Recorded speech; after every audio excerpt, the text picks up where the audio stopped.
Simple present का सबसे पहले हम समझेंगे इसका स्ट्रक्चर क्या है, यानी कि अगर कोई सिंपल प्रेजेंट में सेंटेंस है तो हम उसको किस तरीके से फॉर्मुलेट करेंगे, हम सेंटेंस कैसे बनाएंगे, और उसके बाद हम क्या पढ़ेंगे उसके यूजेस के बारे में कि अगर हमारे पास ये है तो हम इसको कहाँ कहाँ पे यूज़ कर सकते हैं, यानी कि वो सेंटेंस बनेंगे कैसे और उनको यूज़ कहाँ किया जा सकता है, प्लस उनके कुछ एग्जाम्पल्स।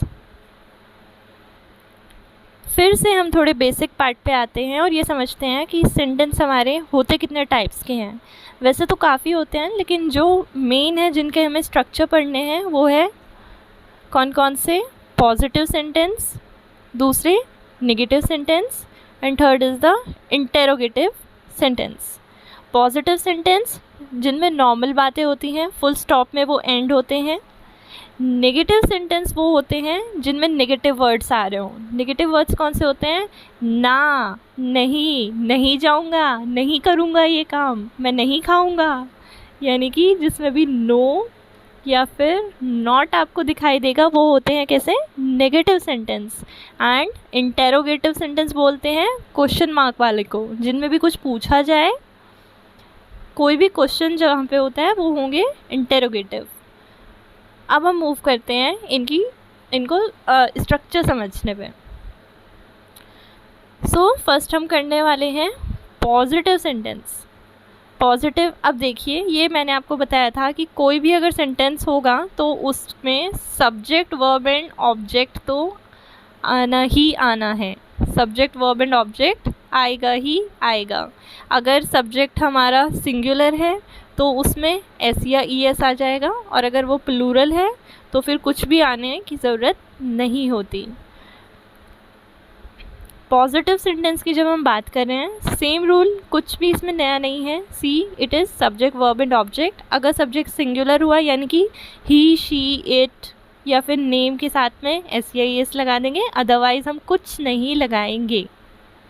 नेक्स्ट क्या है, negative.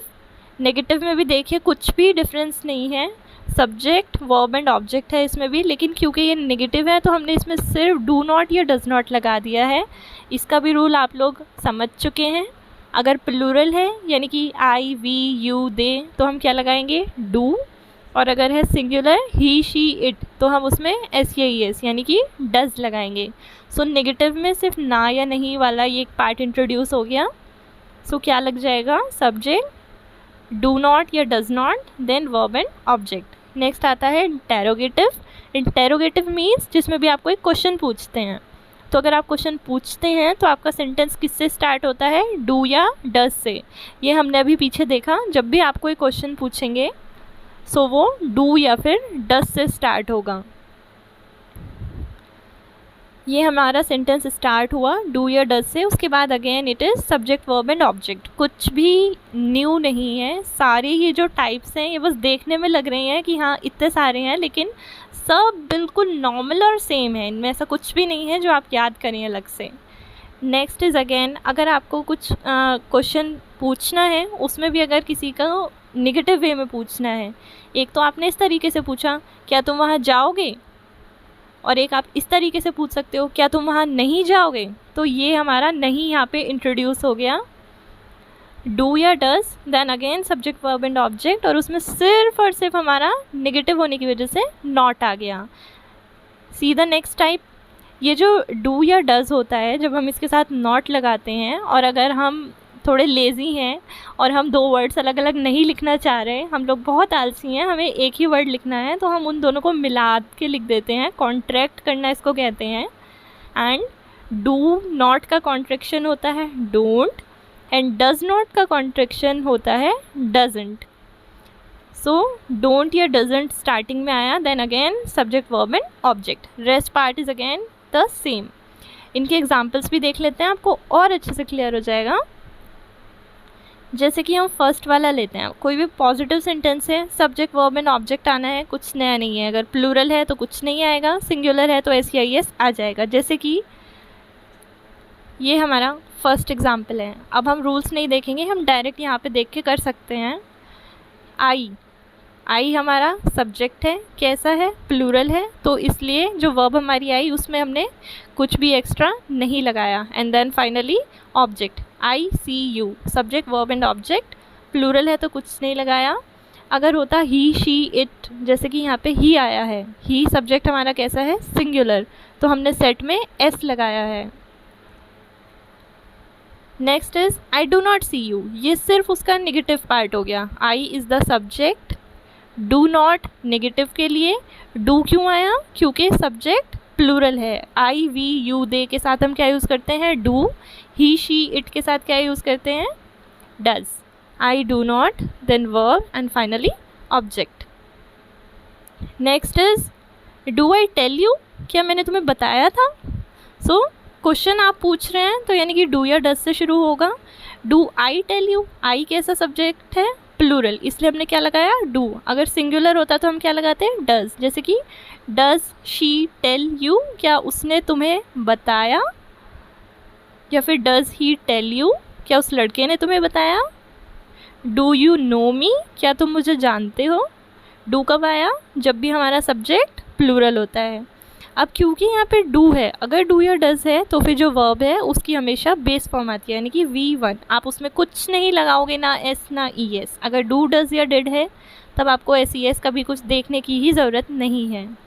Next example, do I not tell you, क्या मैंने तुम्हें नहीं बताया।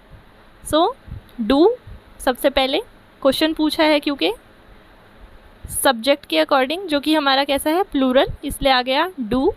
देन नॉट नेगेटिव के लिए, then V1 that is tell and finally object. Next is don't I tell you, क्या मैंने तुम्हें बताया नहीं था। don't सिर्फ क्या हुआ है, जैसे ऊपर वाला सेंटेंस था do I not tell you, so ये जो do है एंड ये जो not है हमने इनको मिला के बस ये don't लिख दिया है, क्योंकि हम तो हैं आलसी लोग, तो लेजीनेस के चक्कर में हमने इसको एक ही वर्ड में लिखा है एंड बाकी सारा subject verb and object same है।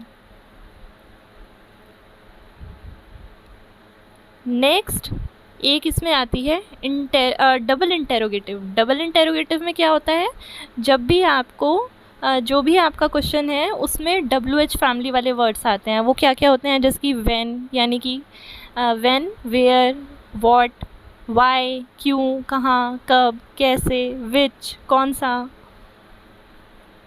सो इसमें कुछ नया नहीं है आपको, जैसा कि पहले रूल था, डू या डज के बाद सब्जेक्ट वर्ब ऑब्जेक्ट आता है, सेम है, डू या डज के बाद सब्जेक्ट वर्ब ऑब्जेक्ट आएगा। बस शुरू में हमने WH फैमिली का एक मेंबर बिठा दिया है, व्हाट, क्या। इसका example, what do I tell you, मैंने तुम्हें क्या बताया था। अब ये जो सेंटेंस हैं आप इनको अब एक साथ देखिए, किसी में भी कोई डाउट है तो आप कमेंट में मेंशन कर दीजिएगा। सब सेंटेंसेस को एक बार फिर से देख लेते हैं। पॉजिटिव है तो नॉर्मल है बिल्कुल, सब्जेक्ट वर्ब ऑब्जेक्ट, जैसे कि I subject, see verb, you object. Negative होगा तो उसमें केवल नेगेटिव वर्ड आ गए, डू नॉट या डज नॉट। अगर ही शी इट, अगर सिंगल है तो हम उसमें डज लगा देंगे, अगर नहीं है तो डू रहने देते हैं। अगर क्वेश्चन पूछना है तो अगेन डू या डज से स्टार्ट होगा। Then again subject verb object, negative है तो सिर्फ नॉट लग गया। अगर हमें शॉर्ट में बोलना है, कॉन्ट्रैक्ट हमने किया है, डोंट या फिर doesn't, then again subject verb object वही आ गया, don't I tell you and double interrogative.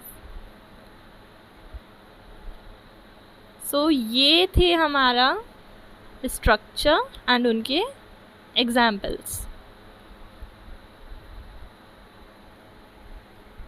अब हम बात करते हैं इनके यूज़ की, कि हम इनको यूज़ कहाँ पे करेंगे। इनके सेंटेंस तो हमें बनाने आ गए हैं। अगर कोई भी, हमें पता है कि अगर कोई भी रूटीन वाली या नॉर्मल बात है तो हमें उसका सेंटेंस किस तरह से बनाना है, कोई बात किस तरह से कहनी है, लेकिन हम उसको यूज़ कहाँ पे करें। सो यूज़ में ये हमें पढ़ने हैं जो इस टेंस के यूज़ होते हैं, वो क्या क्या हैं। अगर कोई भी आपकी हैबिट या फिर रूटीन है, हैबिट या रूटीन यानी जो भी काम आप डेली करते हो या फिर अक्सर करते रहते हो, जैसे कि आई ड्रिंक मिल्क, मैं दूध पीता हूँ। तो आप ऐसा नहीं कह रहे हो कि मैं कल पीऊँगा या मैं पीने वाला था, आप दूध पीते हो, मतलब आप ये हर रोज़ पीते हो। अगर कोई आप किसी के घर पे गए, रिलेटिव्स के पास गए, उन्होंने आपको चाय ऑफ़र की और आप बोल रहे हो नहीं नहीं आंटी मैं चाय नहीं पीता, मैं दूध पीता हूँ। सो आप दूध पीते हो का मतलब वो आप कर लेते हो, आपका रूटीन के टाइप से है वो। नेक्स्ट एग्जाम्पल आप देखिए, she goes for a walk daily, वो हर रोज़ एक वॉक के लिए जाती है, यानी कि क्योंकि वो हर रोज़ जा रही है, ये उसका एक रूटीन है या फिर ये उसकी एक आदत है कि वो जाती ही है। सो इसमें भी हम क्या लगाएंगे, सिंपल प्रेजेंट। यूनिवर्सल ट्रूथ अगर कहीं पे होगा तो वो भी सिंपल प्रेजेंट में हम लिखते हैं, जैसे कि the sun rises in the east.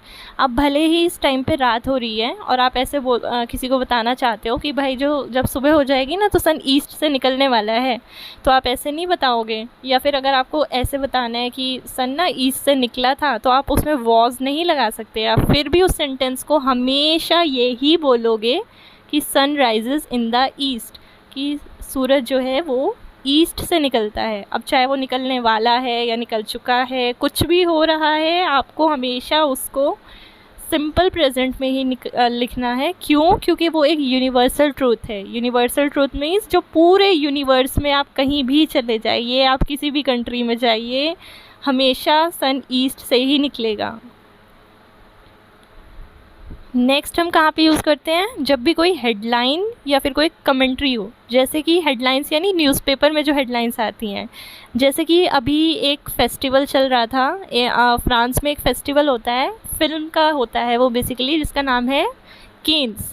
सो हमारी जो दीपिका मैडम है वो अभी वहाँ से वापस आई हैं, तो इसकी न्यूज़ अभी बहुत आ रही है कि Deepika Padukone returns from Cannes, कि वो केन्स से वापस आ गई हैं। इसको भी हमने किस में रखा है, सिंपल प्रेजेंट में। हमें कैसे पता चला है सिंपल प्रेजेंट में है, क्योंकि इसमें एक सब्जेक्ट है, ये दीपिका, ये एक नेम है, उसके बाद जो भी वर्ब आई उसमें हमने सिर्फ एस लगाया है, यानी कि वर्ब की एस और ई एस वाली form, and then finally object. या फिर इसका अनदर एग्जाम्पल और क्या हो सकता है, जैसे कि Sonam Kapoor flaunts in baby pink dress, यानी कि सोनम कपूर जो है वो बेबी पिंक ड्रेस में बहुत ही कमाल लग रही थी। तो वहाँ पे भी हमने क्या यूज़ किया, फ्लॉन्ट्स, एस लगाया है हमने वहाँ, मतलब सब लोग बस उनको देख के पिघल ही गए थे। नेक्स्ट इज़ द, जब भी कोई प्रोफेशनल एक्टिविटी होती है, यानी कि जो काम आपका, वही बात है, अगर कोई भी प्रोफेशनल एक्टिविटी है, अगर आप टीचर हो या आप बार्बर हो या फिर आप सर्जन हो, तो आप वही काम करोगे। ऐसा नहीं है कि आप सर्जन हो और आप किसी की हेयर कटिंग करते हो, नो। सो वही आ गया ये भी सेम, कि रूटीन या हैबिट है वो आपकी, तो प्रोफेशनल एक्टिविटी जो भी होगी वो भी आप सिंपल प्रेजेंट में दिखाओगे। जैसे कि मान लीजिए आप अभी अपने घर पे हैं और आपके पड़ोसी आ जाएं और वो अभी अभी वहाँ पे शिफ्ट हुए हैं, तो वो आपको पहले से नहीं जानते, वो आपको पूछने लगे कि और कैसे हैं सर, आपकी फैमिली में कितने मेंबर्स हैं। आपके फादर ने बताया कि मेरा एक बेटा है, अब वो पूछ रही हैं आपका बेटा क्या करता है, तो भले ही वो बेटा इस टाइम अभी स्कूल में जाके पढ़ रहा है, तो वो ऐसे जवाब नहीं देंगे आपके फादर कि मेरा बेटा स्कूल में पढ़ रहा है। वो क्या बताएंगे कि मेरा बेटा भी पढ़ता है, या फिर मेरी बेटी कहाँ है या वो क्या कर रही है, मेरी बेटी अभी पढ़ाती है, या फिर मेरा बेटा डॉक्टर है। तो ऐसे इनको जो हमें बताना होता है, जो भी कोई प्रोफेशन है, वो भी हम सिंपल प्रेजेंट में बताएंगे। जैसे कि पूनम थी किसी की बेटी, उनके फादर से पूछा गया वो क्या करते हैं, तो उन्होंने कहा पूनम टीचर्स, यानी कि पूनम पढ़ाती है। आप इस तरह से जवाब नहीं दोगे कि पूनम इज़ टीचिंग, आप जवाब कैसे दोगे, सिंपल प्रेजेंट में, यानी कि Poonam subject and then verb में एस या एस लगा के, पूनम टीचर्स। या बार्बर कट्स हेयर, यानी कि जो नाई होता है वो हेयर काटता है, यहाँ पे भी क्या आया है, कट्स, क्यों, बार्बर सिंगुलर है। यहाँ पे जैसे हैबिट या रूटीन में भी हमने जो एग्जाम्पल लिए थे आप वेरीफाई कर सकते हैं। आई अगेन प्लूरल है, इसलिए यहाँ पे ड्रिंक आया, I drink milk. She singular है, इसलिए गोज़ आया। The sun rises in the east, universal truth है, हमेशा ऐसे ही रहना है। Another example, honesty is the best policy, कि कुछ घटना हो गई और आप काफ़ी सारे दोस्त लोग फंस गए और आपसे पूछा गया कि तूने हमारा नाम क्यों बताया, हम तेरी वजह से पिटे हैं, तो आप उनको जवाब दे रहे हो कि मैंने सच इसलिए बताया क्योंकि honesty is the best policy. आप ये नहीं कह सकते उस टाइम पे कि honesty was the best policy, वो सच था नहीं, वो यूनिवर्सल है, वो हमेशा रहना है। So this was the simple present tense. इसका हमने स्ट्रक्चर देखा विद एग्जाम्पल्स, देन हमने उसका यूजेस देखे कि हम उनको कहाँ पे यूज़ करेंगे।